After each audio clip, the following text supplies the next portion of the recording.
همین آسمان در کبوترایی که میبینین، آسمان در گنجشکایی که میبینین، همین آسمان در هر پرنده‌ای که نباشد، حبیب خدا میگد اونها دعا میکنن که خدایا مغفرت کن همون زنی را که شوهرش اطاعت میکنه. بین پرنده های آسمان برای که زنی که شوهر اطاعت میکند طلب مغفرت میکند.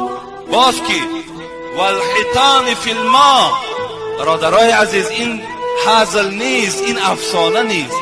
در بحر چند عدد ماهی است؟ ببین میلیارد ماهی در زیر بحرها وجود دارد. حبیب خدا گفت همه ماهی ها در دعاشون دعا میکنند در حق زنی که اطاعت کننده شوهر است. میگوید خدایا مغفرتش کن. تماشا که وقت پرنده در حق دعا میکند، ماهی در زیر آب دعا میکند، والملائکه فی السماء، حبیب خدا میگوید ملائکه هایی که در